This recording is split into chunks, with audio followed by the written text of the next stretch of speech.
The conquest of Norway had secured Hitler's northern flank, but for the Führer, the Arctic campaign was far from over. Beyond the fjords and fortresses lay his next target, the Soviet Arctic.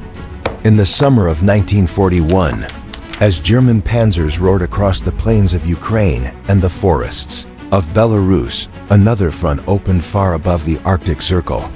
It was a world without trees, without warmth, without mercy. Here, under the ghostly shimmer of the midnight sun, the German war machine launched one of its most ambitious and ill-fated missions, Operation Silver Fox. This was the northernmost offensive of World War II, a plan to strike deep into the tundra, capture the Soviet port of Murmansk, and sever the Allied supply lifeline to the USSR. The port, ice-free even in the depths of winter, was the northern artery through which Britain and America would later send thousands of tons of tanks, planes, and ammunition. To Hitler, cutting this artery meant strangling Stalin's war effort before it could recover. The idea of an Arctic assault had been brewing since before the invasion of the Soviet Union. In late 1940, Hitler met with Finland's military leaders who still nursed resentment against the Soviets after the brutal Winter War of 1939–1940. Out of that alliance was born a tri-pronged plan, Operation Silver Fox, Silberfuchs, a coordinated German-Finnish offensive designed to crush Soviet power in the north. The plan's architecture was complex and perilous. It consisted of 3 sub-operations. Operation Reindeer, Rentier. German troops would first secure northern Norway and occupy Petsamo, a key nickel mining region in Finnish Lapland. Operations Plattenfuchs. From Petsamo, General Edward Dale's Mountain Corps Norway would attack east toward Murmansk.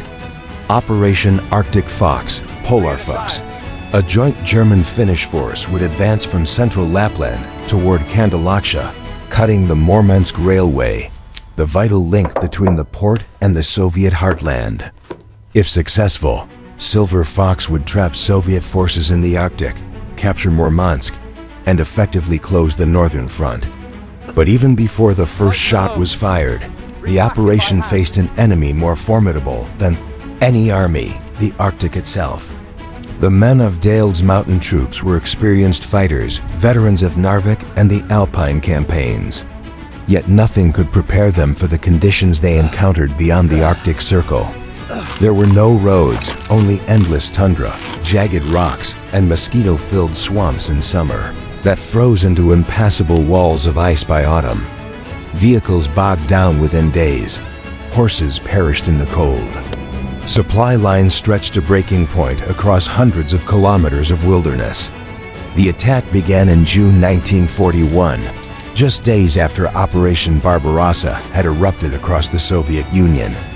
As the rest of the Wehrmacht surged toward Moscow and Kiev, Dale's troops trudged forward through fog and sleet.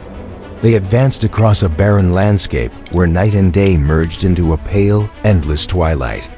When the sun dipped below the horizon, temperatures plunged toward freezing, even in midsummer. The Germans expected a swift victory. Instead, they met fierce resistance from Soviet defenders of the 14th Army, commanded by General Valerian Frolov. These men, miners, sailors, and Arctic garrisons, knew the terrain intimately. They fought from rocky ridges and camouflaged bunkers, ambushing German patrols that strayed too far from supply columns. Soviet engineers destroyed bridges, flooded valleys, and mined the tundra paths. As July wore on, Operation Silver Fox slowed to a crawl. The Germans reached within 30 kilometers of Murmansk, close enough to see the glow of the port's fires against the northern sky. But they could advance no farther. Soviet artillery, aided by naval gunfire from the port, rained shells onto their positions. Luftwaffe squadrons tried to bomb the harbor into submission, but Soviet fighters and anti-aircraft batteries held firm. The German airfields, hastily built on permafrost, were little more than swamps. Planes froze to the ground, or sank into mud. Farther south, the Polarfuchs offensive fared no better. Finnish and German units, struggling through forests and bogs, managed to push eastward but soon bogged down in the face of Soviet reinforcements. The terrain turned every kilometer into a battlefield. Trucks broke down. Men carried shells and supplies by hand. The mosquitoes were relentless, swarms so thick they covered faces and hands in black clouds. Soldiers wrapped their heads in netting, but many still went mad from the constant torment. Then came winter. By October, temperatures dropped below -30 degrees Celsius. The once muddy tundra froze solid, and the wind began to scream across the open plains.